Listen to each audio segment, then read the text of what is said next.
The first thing Daxon became aware of was the taste of copper and ash on his tongue. The second thing was the high-pitched whine in his left ear that suggested his eardrum had either ruptured or was seriously considering it. He lay face down in something that crunched beneath him when he moved, and he decided he would rather not investigate what that something might be. He opened his eyes to a world painted in shades of rust and smoke.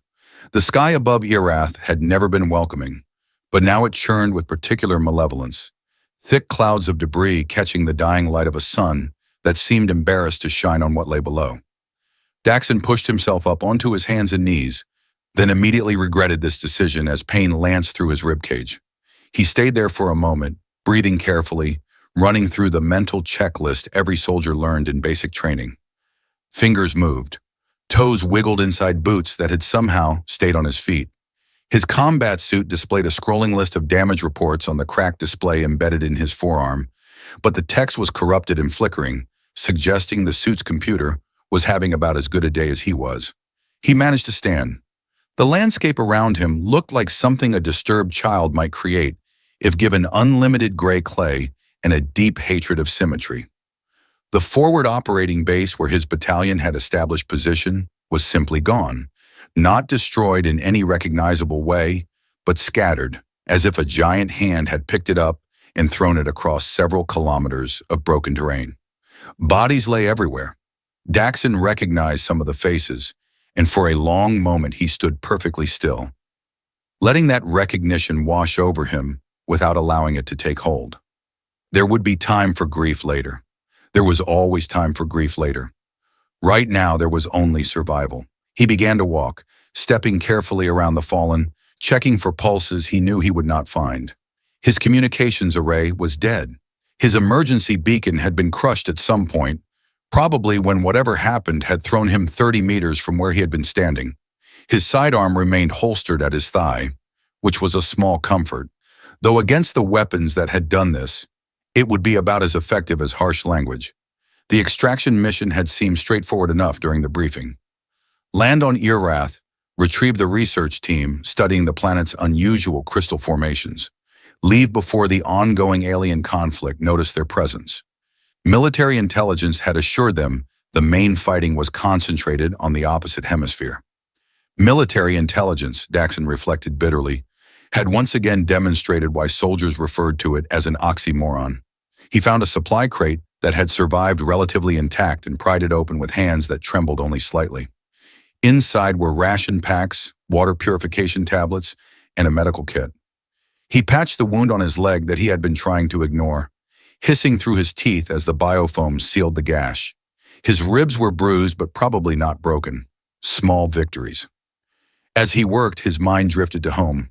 Not home as in the barracks on Luna Station, but real home. Earth. His apartment in New Seattle with its view of the reclaimed harbor. The coffee shop on the corner where a barista named Marcus had been misspelling his name for 3 years running. Daxon had complained about it exactly once, and Marcus had looked him dead in the eyes and written Daxon on the cup. After that, it became a game. The most creative misspelling had been Daxon, which Daxon had to admit showed genuine artistic flair. He would very much like to be arguing about coffee cup spellings right now. He would like to be doing literally anything other than standing on an alien world surrounded by the corpses of his friends, with no way to call for help and no clear path to survival. But the universe, in its infinite wisdom, had decided that this was where Daxon needed to be today. He gathered what supplies he could carry and began moving toward higher ground. The tactical part of his brain, the part that had kept him alive through 6 years of service, suggested that elevation would provide better visibility for potential rescue craft. The realistic part of his brain pointed out that no rescue craft was coming, but he told that part to shut up and let him have his delusions for a little while longer. The terrain of Erath resisted every step. The ground was layered with centuries of warfare, metal fragments and bone shards mixed with soil that had long ago given up any pretense of supporting life. Occasionally, his boot would crack through a thin crust and sink into ash that had once been something he preferred not to identify. The air tasted of ozone and something vaguely organic, like meat left too long in the sun. Daxon had read the briefing documents on the flight here, Irath had been contested territory for over 300 standard years, fought over by two alien empires whose names human linguists had approximated as the Serath Ascendancy and the Veth Dominion. The conflict predated human spaceflight by centuries and would likely continue long after humanity had moved on to other concerns. Earth's interest in the planet was purely scientific, focused on those strange crystals that grew in the planetary crust and exhibited properties that made physicists use words like impossible and paradigm shifting. None of that mattered now. What mattered was finding high ground, finding shelter, finding some way off this rock before the radiation or the atmosphere or one of the countless other dangers killed him. He climbed for what felt like hours, though his damaged suit could not confirm the passage of time. The ridge ahead was formed of black volcanic stone, sharp and unwelcoming, but it offered the best vantage point he had seen. His leg throbbed with each step despite the biofoam.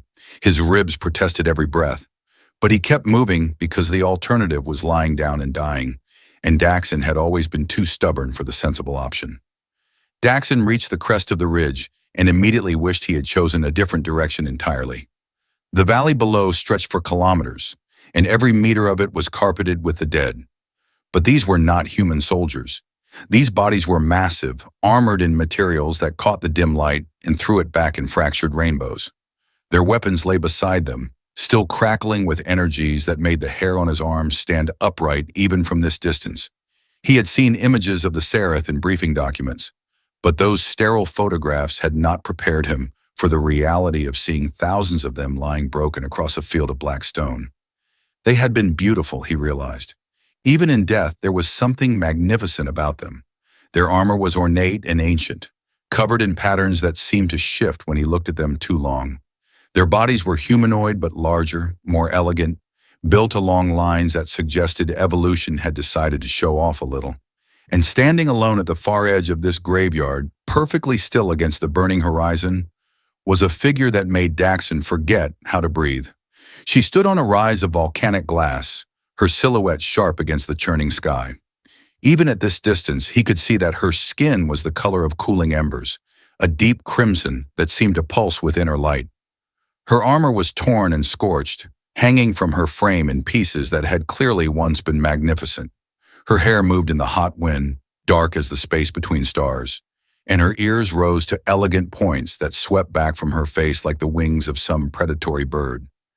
Daxon had never believed in the concept of presence. He had always thought it was something people invented to describe attractive individuals they wanted to seem more impressive. But watching this woman survey her fallen army, with an expression that mixed grief and defiance in equal measure, he understood that presence was very real and that this creature had enough of it to fill several star systems. Her head turned. Even across the kilometers of corpses that separated them, he felt the moment her gaze found him. Those eyes were gold, molten and ancient, and they pinned him in place with the casual ease of a collector mounting a butterfly. She began walking toward him. Daxon's hand found his sidearm, though his brain immediately pointed out how absurd this was. This woman had apparently survived a battle that killed thousands of warriors in armor that could probably shrug off artillery fire. His standard-issue pistol would inconvenience her about as much as a harsh sneeze. Still, the weight of the weapon was comforting. Humans were funny that way. She moved through the field of her dead with a grace that seemed almost obscene given the circumstances. She did not hurry. She did not slow. She walked with the measured pace of someone who had all the time in the universe because she was the one who decided when time ran out for others. It took her nearly 20 minutes to cross the valley floor and climb the ridge to where he stood. 20 minutes during which Daxon considered running, considered hiding, considered a dozen different options, and ultimately did nothing because there was nowhere to go and no point in delaying whatever was about to happen. She stopped 3 meters from him, close enough that he could see details his brain struggled to process. The crimson of her skin was not uniform, but marbled with deeper reds and occasional flashes of gold, like magma glimpsed through cracks in cooling stone. The scars along her throat were deliberate, ritualistic, forming patterns that might have been words in a language older than human civilization. Her eyes held depths that suggested she had seen things that would drive lesser minds to madness. She was also, he could not help but notice, extraordinarily beautiful. The kind of beautiful that started wars and ended dynasties. He immediately felt guilty for noticing this while surrounded by thousands of dead soldiers. But his brain had never been particularly good at reading the room. When she spoke, the words bypassed his ears entirely. They formed directly in his mind, carrying not just meaning, but emotional undertones. Context. The ghost of a language far more complex than anything his species had developed. She asked if he was the last of his kind on this world. Daxon swallowed hard. His throat was very dry. He told her that he probably was, that his entire battalion had been wiped out in whatever had happened on the other side of the ridge. His voice came out steadier than he expected, which he considered a small personal victory. She tilted her head slightly, those long ears adjusting like antennae seeking a signal. The movement was alien and graceful, and made something in his chest do an uncomfortable flip. She asked what he was called. He told her his name was Daxon, Private First Class Daxon Webb, Terran Colonial Marines, though he supposed the rank did not mean much anymore, given that his entire command structure was currently decorating the landscape. Her lips curved into something that might have been amusement. The expression transformed her face from intimidating to devastating. She told him that he spoke like a soldier, but stood like a man who had never quite believed in what he was fighting for. Daxon admitted that was probably the most accurate assessment anyone had ever made of him. He asked if she always psychoanalyzed strangers she met on battlefields, or if he was just special. The sound she made was almost a laugh. It rang like crystal chimes caught in a thunderstorm, beautiful and dangerous in equal measure. She told him he had a fascinating energy about him, chaotic and bright, like a flame that did not know it was supposed to go out. Daxon muttered that people usually just called it anxiety. The Queen began to circle him slowly, and Daxon had never felt more like prey in his entire life. Her golden eyes traced over his damaged combat suit, the makeshift repairs on his leg, the way he held himself slightly crooked to favor his bruised ribs. She missed nothing. He suspected she had never missed anything in her entire existence. She told him her name was Seraphis, Queen Seraphis of the Serath Ascendancy, last of the Crimson Throne, bearer of the Eternal Flame, and several other titles that translated imperfectly but seemed to involve a lot of fire imagery. She delivered this information with the casual tone of someone mentioning their occupation at a particularly dull party. Daxon said it was nice to meet her, which was possibly the most inadequate response in the history of first contact situations. He added that he was Daxon, which she already knew, and that his titles included guy who was pretty good at darts and once won a chili cook-off. Seraphis stopped her, circling directly behind him. He could feel her presence there like heat from a furnace, and it took every ounce of discipline he possessed not to turn around. She asked about these darts he mentioned. He explained it was a game involving throwing small pointed objects at a circular target. Very popular in drinking establishments, not particularly useful for anything except settling minor arguments and impressing people with low standards. She moved again, coming around to face him. Those molten eyes held what might have been genuine curiosity beneath layers of ancient weariness. She told him his species was fascinating. You created weapons that could crack planets in games that involved throwing sticks at circles. Daxon said that pretty much summed up humanity, yes. Great at violence, easily entertained. The almost smile returned to her lips. Then it faded as her gaze swept across the valley of corpses below them. When she spoke again, her voice in his mind carried weight, grief compressed into something diamond-hard and cold. She explained her situation with the detachment of a general delivering a briefing to subordinates. Her empire had fallen. 300 years of war had finally ended, not in victory or honorable defeat, but in annihilation. The Veth Dominion had developed a weapon that targeted Serath biology specifically, something that turned their own strength against them. Her army had died screaming as their blood boiled in their veins. Only she survived, protected by ancient rites and the remnants of power passed down through generations of queens. Daxon said he was sorry. The words felt pathetically inadequate, but they were all he had. Seraphis acknowledged his sympathy with a slight inclination of her head. Then she continued, The Veth now occupied the fortress of Kethvaran, the ancient seat of her bloodline. Within its deepest chamber rested the blade of ascending fire, a weapon forged in the heart of a dying star, and bound to the blood of Seraph queens. Without that blade, she could not rally the scattered remnants of her people who had fled to distant worlds. Without that blade, the Seraph ascendancy would fade into history, remembered only as another species that reached too far and fell too hard. She needed someone to retrieve it. Daxon waited for her to continue. When she did not, he asked the obvious question.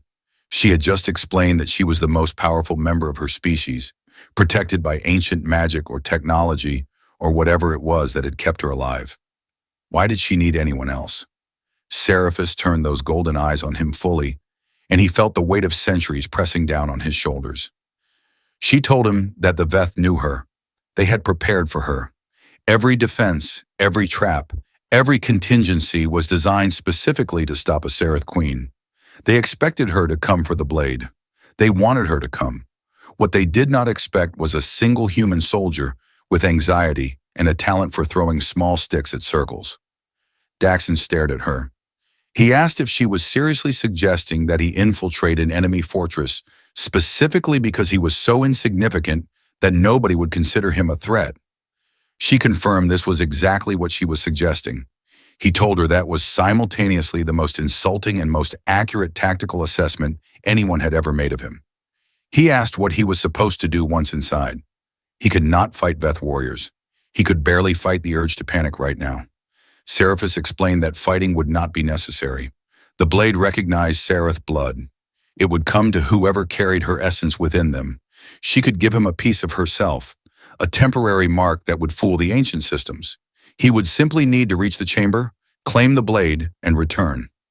Daxon said that sounded suspiciously simple for something that apparently required the complete destruction of her empire to attempt before. Her smile this time showed teeth that were slightly sharper than human norm. She admitted there were complications, security measures, guards, the distinct possibility of horrible death. But she believed he might succeed where her greatest warriors had failed, precisely because he was nothing like her greatest warriors. Daxon asked what he would get out of this arrangement, assuming he survived. Seraphis moved closer, close enough that he could feel the heat radiating from her crimson skin, could see the golden flecks swimming in those molten eyes. She told him that Seraph queens did not ask favors. They made bargains. If he retrieved the blade, she would take him as her king. He would rule beside her as the ascendancy rose again from the ashes of defeat. The wind howled across the valley of corpses. Somewhere in the distance, something exploded. Daxon asked if she was proposing to him, on a first meeting, surrounded by thousands of dead soldiers, before even buying him dinner. Seraphis told him that Seraph courtship rituals were somewhat different from what he might be accustomed to. He admitted that was becoming increasingly clear. Daxon held up his hands in the universal gesture of someone trying to slow down a conversation that had accelerated far beyond their comfort zone. He told Seraphis that he had several concerns about this arrangement, and he felt they should discuss them like reasonable adults before anyone agreed to marriage or suicide missions. Seraphis tilted her head, those long, elegant ears shifting with the movement. She told him to speak his concerns. He began with the obvious. He was human. She was very clearly not human. Their species had never met before today, as far as he knew. Did interspecies marriage even work? Were there biological considerations? Legal frameworks? He was fairly certain his military contract had clauses about fraternizing with foreign nationals, and an alien queen probably counted as the most foreign national possible. Seraphis listened to his rambling with an expression of patient amusement. When he finally ran out of breath, she told him that the Sarath had encountered many species across the galaxy. Biological compatibility varied, but marriage among her people was primarily a matter of bond and oath, rather than physical union. Although, she added with a glance that made his face burn, physical considerations were not entirely irrelevant. Daxon pushed past the sudden heat in his cheeks and raised his second concern. He had no idea where this fortress was. He had no map, no intelligence, no understanding of Veth defensive capabilities. His training was in standard colonial marine operations, which mostly involved shooting things and occasionally not dying. Infiltration and theft were somewhat outside his skill set. She told him the fortress lay 3 standard days' journey through territory the Veth Dominion now controlled. She would guide him as far as she could without triggering their detection systems. As for skills, she reminded him that the Veth expected Serath warriors. They expected power and strength in direct confrontation. They would not expect a creature who moved like a confused herbivore and projected emotional states like a malfunctioning beacon. Daxon asked if she had just called him a confused herbivore. She confirmed that his energy signature did resemble certain grazing animals her people had domesticated. She meant it as a compliment. Those animals were quite endearing. He told her he was going to choose to take that as a compliment rather than examine it too closely. His third concern was more practical. What happened if he refused? He was stranded on an alien world with no communications, no extraction coming, and supplies that would last maybe a week if he rationed carefully. But agreeing to a suicide mission because the alternative was slow death seemed like trading one terrible option for another. Seraphis gestured at the wasteland surrounding them, the burning horizon, the ash-filled sky, the complete absence of anything resembling hope or rescue. She asked where exactly he planned to go.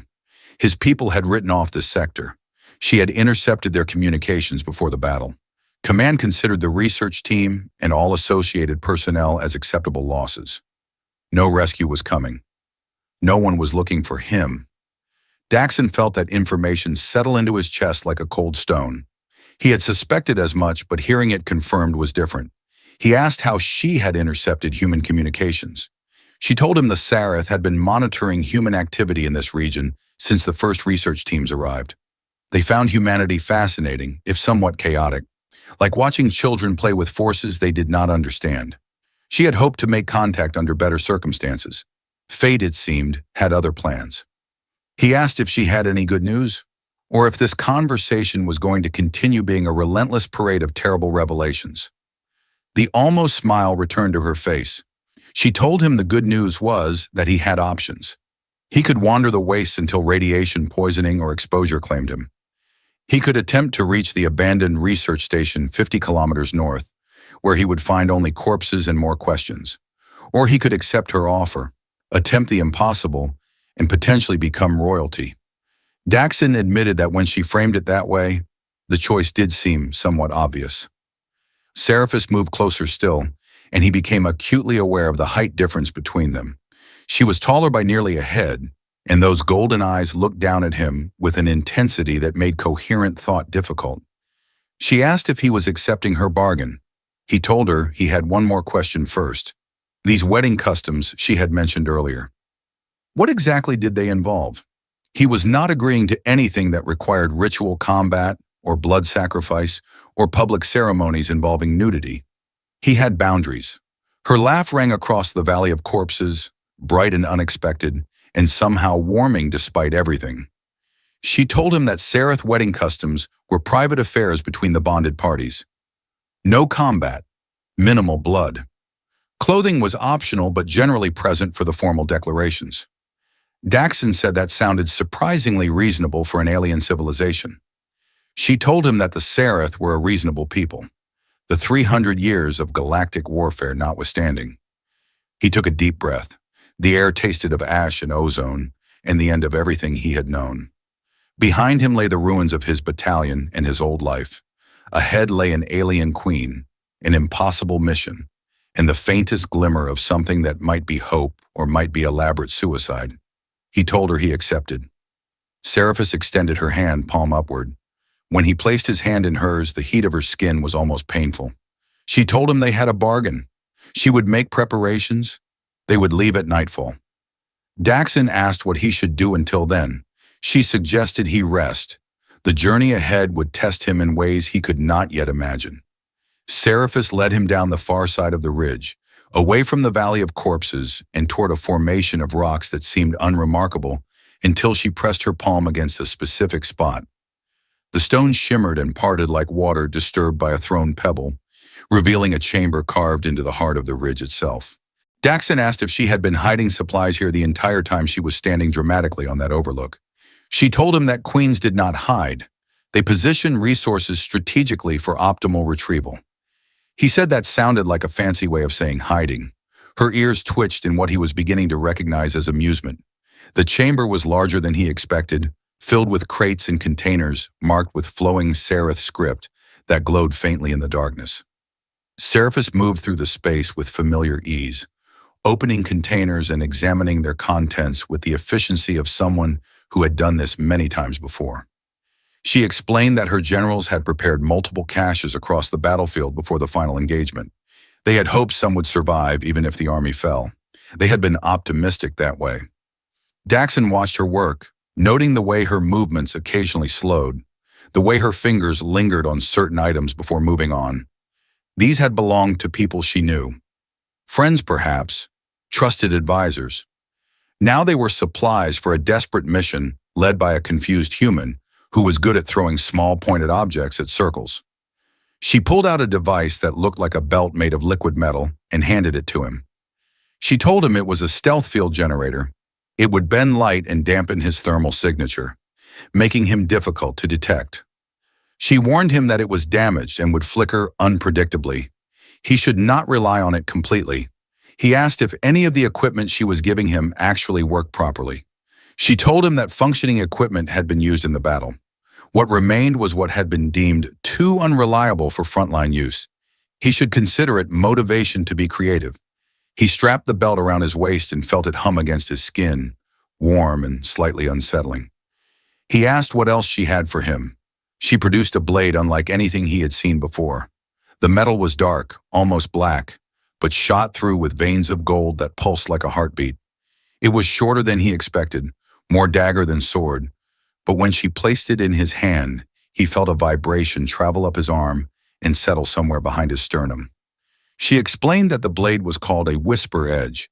It would cut through Veth armor if he struck precisely. The gold veining was crystallized seraph blood, freely given, which allowed it to resonate with their enemies' neural frequencies. A direct hit would disrupt their nervous system, causing paralysis or death depending on the location. Daxon asked if all seraph weapons involved blood. She told him that power required sacrifice. This was a fundamental truth of the universe.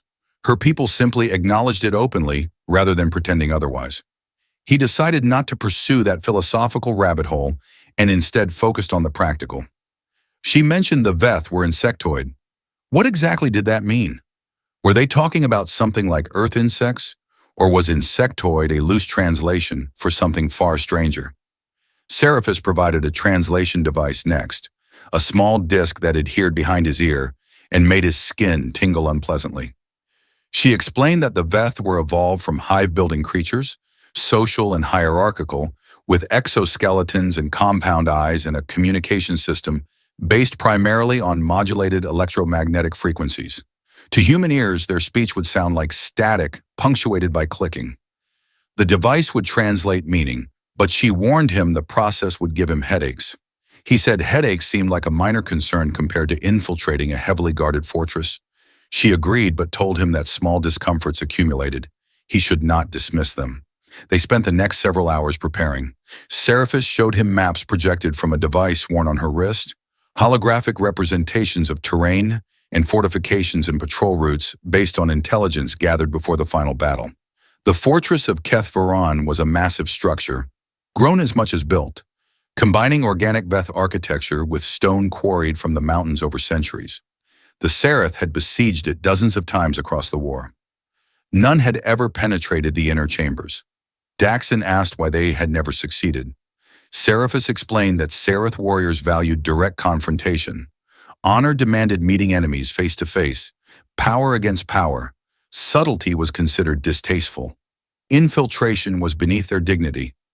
He pointed out that dignity seemed less important than actually achieving objectives. She told him this was why her people had lost, among other reasons. 3 centuries of tradition could not adapt quickly enough to changing circumstances. They had been too proud to change, and pride had destroyed them.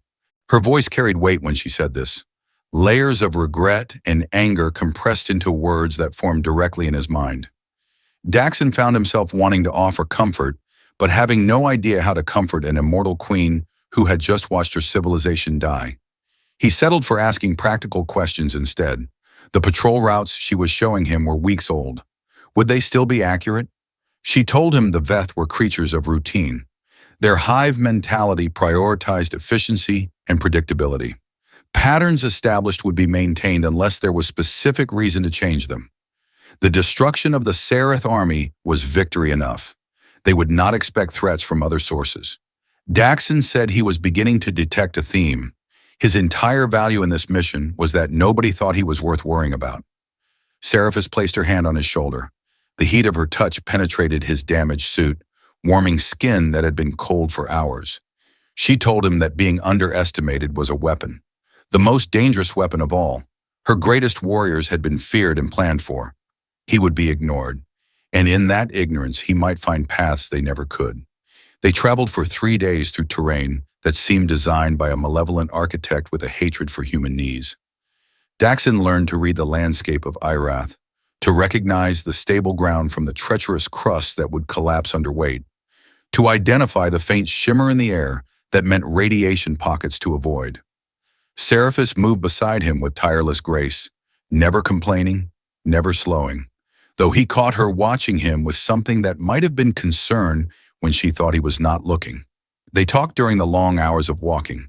She told him of her world before the war, of crystal spires that sang when the wind passed through them, of festivals where her people danced beneath 3 moons and celebrated simply being alive. He told her of Earth, of oceans she found difficult to imagine, of cities built not for war, but for commerce and connection, and the simple human desire to be near others. She seemed fascinated by the concept of coffee shops, places where strangers gathered simply to consume hot beverages and exist in proximity. The Seraph had nothing equivalent. Their social structures were formal, ritualized, bound by traditions older than human civilization. Daxon told her she was missing out. Some of his best friendships had started with awkward eye contact over espresso machines. On the evening of the 3rd day, they reached the overlook. The fortress of Keth Varan rose from the valley below like a nightmare given architectural form.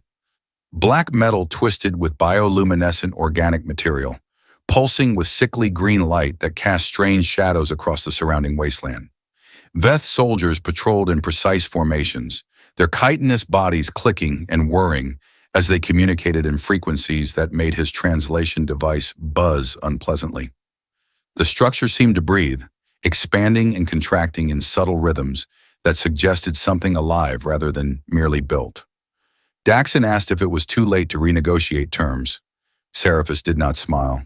Her golden eyes remained fixed on the fortress, and for the first time since he had met her, he saw something like fear in their depths. She told him the blade rested in the deepest chamber, behind security measures designed to kill anyone without Seraph blood. Ancient systems that could not be fooled by technology or force. He reminded her that he did not have Seraph blood. She turned to face him fully. In the fading light, her crimson skin seemed darker, more like dried blood than living ember. She told him she would give him a piece of herself, a temporary marker that would convince the ancient systems he belonged there. It would burn through his system within an hour, perhaps less. He had one chance. Daxon asked what giving him a piece of herself actually involved. She placed her hand against his chest, directly over his heart. Her touch was warm, even through his suit. She told him it would hurt. She told him to brace himself. Then she pushed. Fire erupted through his veins. Not metaphorical fire, not warmth or discomfort, but actual burning that spread from his chest outward in waves of agony. He heard himself scream, distantly, as if the sound came from someone else. Colors exploded behind his eyes, reds and golds swirling together into patterns that seemed to carry meaning just beyond his comprehension. He felt her inside him, her presence, her essence, something ancient and powerful and desperately alone making space for itself within his fragile human frame. Then it was over. He found himself on his knees gasping, sweat dripping from his face despite the cold wind. Seraphis knelt beside him, her hand still pressed to his chest, her golden eyes searching his face with an intensity that made his recent agony seem minor. She asked if he could stand. He told her to give him a minute, maybe several minutes, possibly a year. Her lips curved into that almost smile he had come to recognize. She told him he had survived the marking. Most Serath warriors required hours to recover. He was on his knees after mere moments. Perhaps there was more to humans than initial assessments suggested. He managed to stand, swaying slightly. His blood felt different now, warmer, thrumming with energy that was not his own. He could feel her presence within him like a second heartbeat, steady and ancient, and somehow comforting despite its strangeness. She gave him final instructions. The entrance he needed was on the eastern face, a maintenance access the Veth used for organic waste disposal. Undignified but unguarded. From there, he would descend 17 levels to reach the chamber. The blade would recognize her essence within him. He needed only to touch it, and it would bond to him until she could reclaim it. Daxon asked what happened if something went wrong. She told him that if something went wrong, he would die. There was no secondary plan, no extraction, no rescue. He said that was remarkably unhelpful as far as contingencies went. She placed her hands on either side of his face, forcing him to meet her eyes. She told him she believed he could do this, not because he was powerful or skilled or special, but because he was unexpected, because he moved through the universe like something that should not exist, chaos wrapped in flesh, refusing to accept the limitations others placed upon him. The Veth could not plan for what they could not imagine, and they could never imagine Daxon Webb. He told her that was either the most inspiring thing anyone had ever said to him or a very elaborate insult. She told him it was both. Then she leaned forward and pressed her lips to his forehead, and he felt warmth spread through him that had nothing to do with alien blood markers. She told him to return to her. She would be waiting. Daxon looked at the fortress below, its terrible architecture pulsing against the night sky. He looked back at the alien queen, whose fate now rested in his entirely inadequate hands. He thought about coffee shops and misspelled names and all the small absurdities that made up a human life. Then he began his descent toward the fortress, leaving behind everything he had been and walking toward whatever he might become.